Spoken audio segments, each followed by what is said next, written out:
40절까지 내용입니다. 사도행전 21장 37에서 40절까지 내용입니다. 제가 내용을 읽어보겠습니다. 바울을 데리고 영내에 들어가려 할 그때에 바울이 천부장에게 이르되 내가 당신에게 말할 수 있느냐? 이르되 내가 헬라 말을 아느냐? 그러면 내가 이전에 소요를 일으켜 자객 4천 명을 거느리고 광야로 가던 애굽인이 아니냐? 바울이 이르되 나는 유대인이라 소비 아닌 길리기아 다소시의 시민이니 청컨대 백성에게 말하기를 허락하라 하니 천부장이 허락하거늘 바울이 층대 위에 서서 백성에게 손짓하여 매우 조용히 한 후에 히브리 말로 하니라. 아멘. 37절입니다. 바울이 영내로 들어가려 할 그때에 바울이 천부장에게 이르되 이 영내로 들어가면 모든 사람들과 이제 차단될 가능성이 있고 그리고 바울에게는 안전이 보장되어 있는 지금 이 폭도라고 부를 수 있겠죠. 폭도. 이 유대인들이 이 바울을 죽이기 위해서 정말 이게 뭐 이성을 잃은 상태에서 바울을 죽이기 위해서 어, 그 어, 군사들이 이렇게 바울을 들고 이렇게 옮겨야 될 만큼 어, 완전히 이제 정신이 버린 그러한 상태인데 이 사람들과 한시라도 안 봐야 될 상황인데 바울이 이제 모든 것이 안전해질 만한 그 시점을 연기를 시키죠. 그래서 그 자리에 세우고 어, 헬라 말로 천부장에게 얘기합니다. 이 천부장은 로마 사람이니까 헬라어가 훨씬 더 친숙하겠죠. 그래서 그가 헬라 말로 어, 변론을 하겠다 이렇게 얘기합니다. 원래 이제 법이 로마 시민권을 가지고 있으면 자기 변호를 할 수 있는 기회를 반드시 줘야 됩니다. 이 법칙을 지키지 않으면 천부장이고 아니면 총독이고 이 지위고하를 막론하고 그 사람은 사형에 해당하는 죄를 지은 것이거나 아니면 영원히 그 직임을 감당할 수 없도록 좌천되거나 그렇게 됩니다. 로마 시민권이라는 게 그렇게 강력한 그리고 로마 시민권도 이렇게 단계가 이렇게 있는데 어, 원초적으로 처음부터 로마 시민이었던 사람 그 사람이 제일 높고요. 그 다음이 전쟁터에 나가서 평생 보내고 거기서 제대를 해서 로마 시민권을 받는 그래서 많은 노예들 또는 이제 시민권이 없는 사람들이 어, 위험함에도 불구하고 로마 군대에 자원 입대하는 경우가 많았는데 이 로마 시민권 때문에 그렇습니다. 그리고 그 다음에 이제 돈을 주고 산 건데 그거는 이제 단계별로 그 로마 시민권자 안에서도 서로 이제 격차가 나누어지는 어, 그런 어, 분위기가 있었다고 하고 어, 근데 이 바울이 가지고 있는 시민권은 그야말로 좀 이렇게 강한 거죠. 태어날 때부터 로마 시민이었기 때문에 그래서 천부장은 이걸 거역하지 못하고 거부하지 못하고 기회를 줍니다. 38절입니다. 그러면 내가 이전에 소요를 일으켜 자객 4천 명을 거느리고 광야로 가던 애굽인이 아니냐. 이 자객 4천 명 이게 원래는 한 수만 명씩 이 사람을 따르는 사람이 있었다고 요세푸스에 이렇게 기록되어 있다고 합니다. 제가 확인은 못 해봤는데 주석에 이제 이렇게 기록되어 있었고 수만 명 중에 몇천 명 정도를 이끌고 어, 갔다. 그러면 이제 아주 빼고 뺀 사람들을 어, 이렇게 해서 어떤 정권의 위협이 되는 아주 요주의 인물이겠죠. 그 사람이냐 이제 번쩍 이렇게 얘기를 하는 거죠. 굉장히 중요한 인물이고 사람들에게 큰 선동을 하는 그런 종류의 사람. 그래서 머릿속에 떠오른 것이 이 사람이었겠죠. 그 영향력 그리고 헬라 말을 할 줄 아는. 그래서 이게 헬라 말을 할 줄 아는 사람이 이 히브리 이 지역에서는 그렇게 많지 않았던 것 같습니다. 이때 이 헬라어는 세계 공통어였다고 볼 수 있는데 헬라 밖에서는 이것이 어디서나 다 통해야 되는데 히브리 안에서는 그렇지 않고 나중에 이 40절에 보이지만 사도 바울이 유대인들에게 이렇게 자기를 변명할 때는 이 헬라어를 쓰지 않습니다. 여기 히브리 말로 했다 이렇게 돼 있는데 그냥 히브리어가 아니고 어, 아람어가 포함되어 있는 아람화되어 있는 히브리 방언 이렇게 되어 있습니다.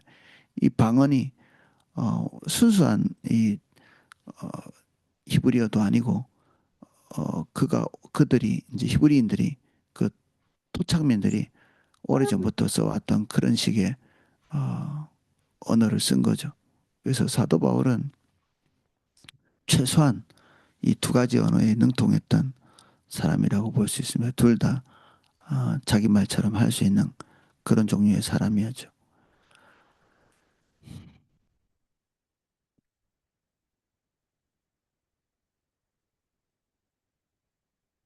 바울이 이르되 나는 유대인이라 소비 아닌 길리기아 다소시의 시민이니 청컨대 백성에게 말하기를 허락하라 하니 바울이 이제 자기를 변호합니다.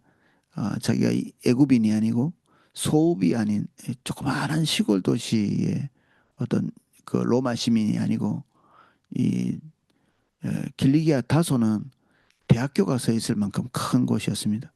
과거에는 뭐 대학교가 그 흔하게 세워지는 그런 시대는 아니니까 아주 전략적이고 중심지에 이 대학이 세워지는데 이 길리기아 다소가 그러한 곳이었습니다. 아주 이게 로마가 핵심적으로 어, 주목해서 보고 그리고 신도시 같이 세워나가는 그러한 지역이죠.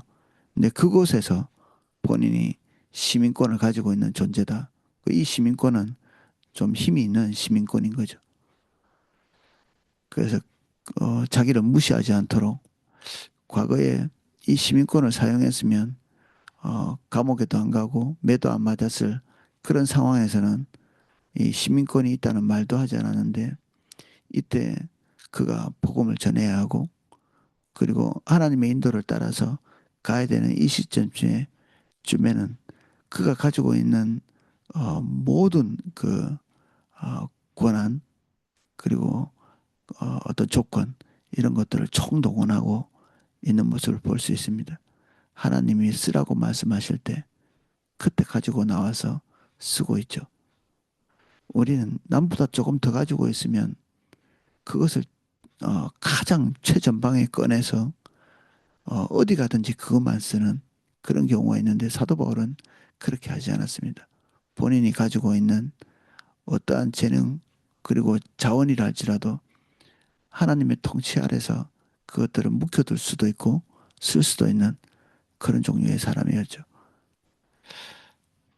그래서 자기 변호의 기회를 가질 수 있었습니다. 천부장이 허락하거늘 바울이 층대 위에 서서 백성에게 손짓하여 매우 조용히 한 후 히브리 말로 하니라 모든 백성들을 조용히 하고 손짓으로 이렇게 잠잠하게 시키는 이런 행동들은 히브리인들에게 많이 통용되는 이 히브리 문화에 대해서 너무 잘 아는 거죠. 그리고 그들에게 말할 때 헬라 말로 하지 않고 히브리 말로 하는 이게 사도 바울의 습관이죠. 그들에게 가장 걸맞는 것으로 다가갈 수 있는 이게 능력. 상대방에게 맞춰줄 수 있는 사람은 능력자입니다. 자기에게 맞춰달라고 하는 사람은 항상 예, 별 볼 일 없는 사람이죠. 이 한계를 넘어서서 자기 그 테두리를 넘어서 상대방의 입장, 그리고 테두리를 넘어서서 상대방의 언어를 할 수 있다는 게 엄청나게 큰 연단을 받은 사람, 그리고 훈련을 받은 사람, 그리고 자원이 하나님으로부터 많이 온 사람 또는 성숙한 사람이죠. 그래서 평생 고집불통인 사람들은 아무짝에도 못 씁니다. 자기 그 테두리 내에서 절대 나오지 못하고 어떻게든지 다른 사람들이 자기를 이해해야 되고 자기에게 맞춰야 되고 자기의 삶, 자기 방식, 뭐 음식점에 하나 가도 자기 먹고 싶은 것들 먹어야 되는 모든 것을 다 먹을 수 있으면 모든 사람과 다 친해질 수 있을 텐데 그렇게 하지 못하는 할 수 있으면 우리가 타인의 언어도 할 수 있는 게 좋겠죠. 근데 이 언어라는 게 어마어마하게 중요한 요소입니다. 그 하나님께서 인류 전체가 하나님의 길로 가지 않을 때 그들을 어, 그들의 뜻이 너무 강력하게 이렇게 진행되지 않도록 하나님께서 언어를 달리 만드시죠. 우리는 바벨탑 사건이라고 이렇게 부르는데 그들이 하나님의 길로 가지 않기 때문에 서로가 소통하는 것들을 막는 거죠. 일치단결하지 않도록. 항상 하나님의 길로 가지 않는 사람들이 일치단결하면 거기는 사단의 일만 나오죠. 이 폭동도 그런 거 아닙니까? 어떤 한 가지 뜻에 일치단결하죠. 생각도 안 해보고 사실 확인도 안 해보고 일치단결해서 사단의 편에서는 마귀의 편에서는 이 하나님의 인도를 따라 갈 때는 하나님께서 당신의 특별한 일을 하실 때는 이 오순절 사건처럼 충격적인 방법으로 이 언어의 장벽을 넘도록 하시죠. 모든 이 이방에서 온 유대인들이 다 자기 나라 말로 들을 수 있도록 그렇다고 해서 뭐 그때 당시에 오순절 성령을 받은 사람들이 계속 언어를 뭐 유창하게 구사했다 이런 것은 아니겠죠. 그런데 그 시점쯤에 갑자기 어, 이 언어의 장벽을 하나님께서 넘게 하신 역사적 사건이죠.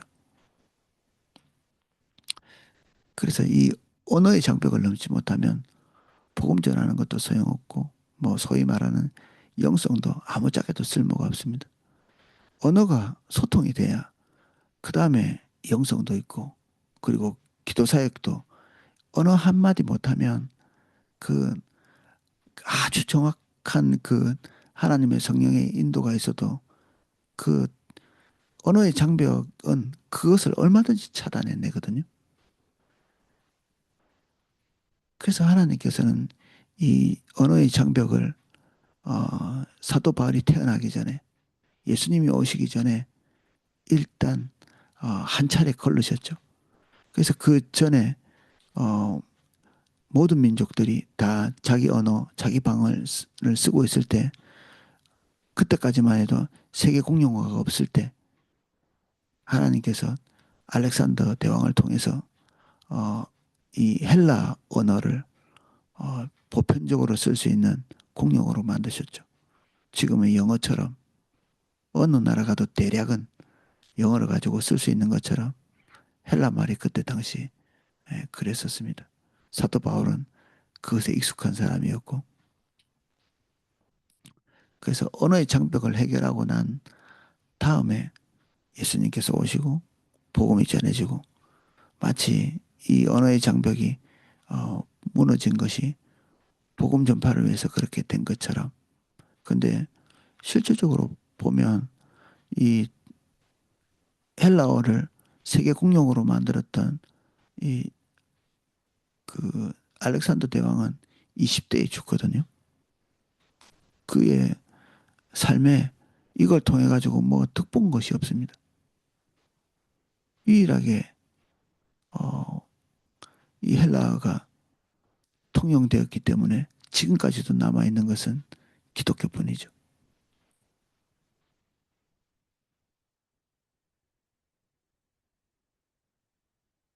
그래서 뭐 아전인수처럼 자기에게 끼워 맞춘다고 생각할 수도 있겠지만 이 헬라어로 세계가 통용이 된 것, 세계가 소통이 될 수 있도록 한 것은 복음 전파를 위한 것이다. 이렇게 말해도 무리는 아니죠.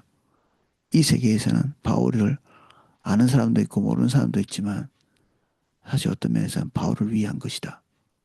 한 면에서는 어, 복음을 들어야 될 많은 이방인들을 위한 것이다. 이렇게 보여지죠.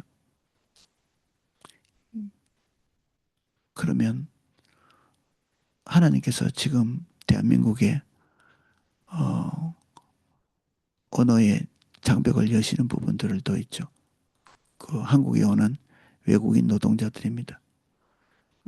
우리 대한민국 역사상 한국어의 위상이 이렇게 높을 때가 없었죠. 우리가 나가는 선교를 그동안 해왔는데 지금 마지막 세대, 어쩌면 마지막 주자이기 때문에 우리가 가지고 있는 그 협소한 그 나라 언어를 가지고 복음을 전할 수 있는 이 폭은 너무나 협소하지 않나요? 그런데 전 세계 사람들이 다 한국어로 오고 있고 그 사람들이 최소한 이 한국어를 배우지 않으면 한국에서 머물 수 없는 그런 조건이 점점점 높아지고 있거든요. 그들이 이 대한민국에 와서 수년 동안 있다가 다시 자기 나라로 돌아가는데 그들에게 복음을 전하지 않는다. 그러면 하나님께서 이 복음의 장벽, 이 언어의 장벽을 어, 넘게 해주신 이 기회를 우리가 다 놓쳐버리는 거죠. 지난주 이번 주 주일 저녁에 어, 외국인 노동자들 12주 과정으로 펜타코스를 시작했습니다. 우리의 위대한 구원 가지고 12주로 나누어서 소그룹 모임도 하고 강의도 하고 질문도 받고 어, 모든 사람이 다 언어에 능통하지는 않은데 어, 최소한 한 3, 3, 5 이렇게 모이면 이번에는 한 20명 정도 이게 넘지 않는 사람들이 모였는데 그 사람들 중에 제법 한국어를 잘하는 사람이 한 두세 명은 끼어 있습니다. 그래서 그 사람 중심으로 해서 이렇게 모아서 소그룹 토의도 하고 그 복음에 대해서 가지고 있는 의문점, 궁금증 이런 것들도 서로 나누어서 이렇게 질문하게 하고 또 제가 한국말로 하면 그 사람들이 통역해서 다시 듣기도 하고 저는 이 시대에 이런 일을 할 수 있다는 것 자체가 우리가 그동안 기대 안 해본 일인데 충격적인 기회가 우리에게 온 거죠. 정말 충격적인 기회가. 우리가 외국인에게 어떻게 한국말로 복음을 전할 수 있을까? 이런 기회가 우리에게 얼마나 오랫동안 주어질까? 10년일까? 20년일까? 30년일까? 아무도 모르죠. 이제 어느 시점이 되면 아마 이게 영원하지는 않을 겁니다. 그렇지만 하나님이 지금 이 기회를 주셨기 때문에 우리는 이 기회들을 놓치지 않는 것이 너무 소중하죠. 밖에 나가서 어, 정말 이렇게 일부겠지만 언어의 장벽을 넘지 못해서 다시 복귀하는 선교사들도 있거든요. 음식의 장벽을 넘지 못하고 문화의 장벽을 넘지 못하고 최소한 한 세대는 지나야 그 자녀 세대가 그 문화에 익숙해진다고 하거든요.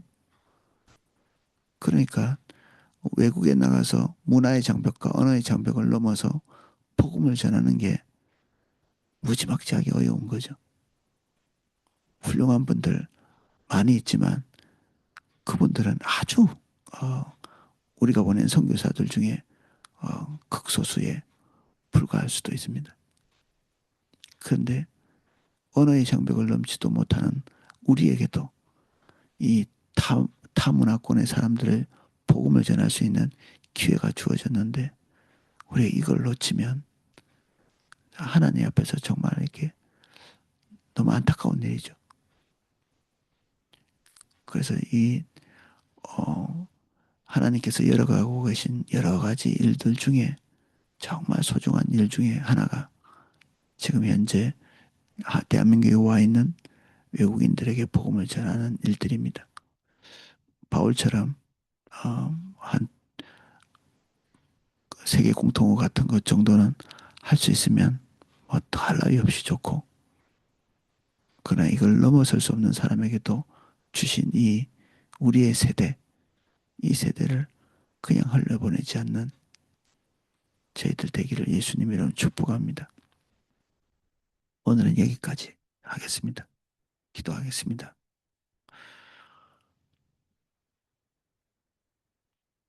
언어의 장벽을 넘지 못하면 복음도 전해지지 못하고 하나님의 은혜도 그 장벽에 막혀서 전달되지 않습니다. 아무리 강력한 성령의 능력도 언어의 장벽을 그냥 넘어갈 수는 없습니다.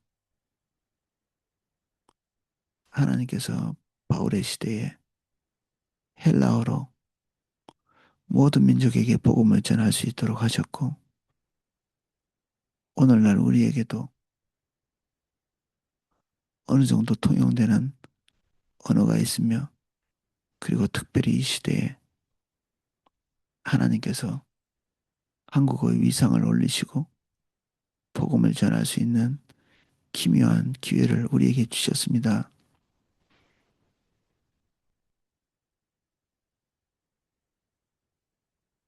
이 소중한 기회를 놓치지 않게 해주십시오.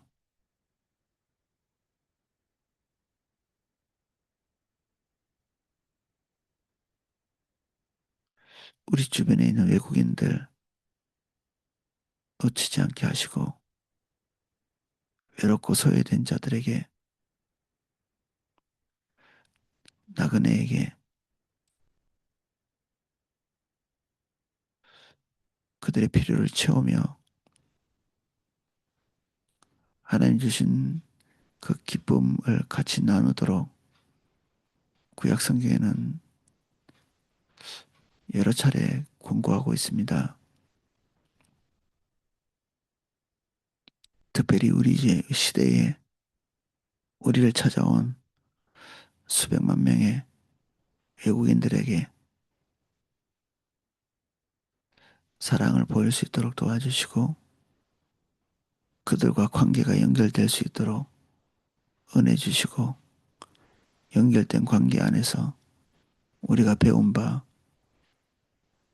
복음을 전할 수 있는 기회를, 섬길 수 있는 기회를, 사랑할 수 있는 기회를, 우리가 가지고 있는 소망을 그들에게 전달해 줄 수 있는 기회를 열어주십시오.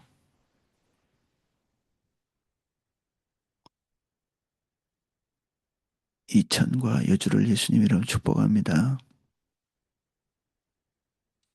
순천의 다문화 어린이들 예수님 이름 축복합니다.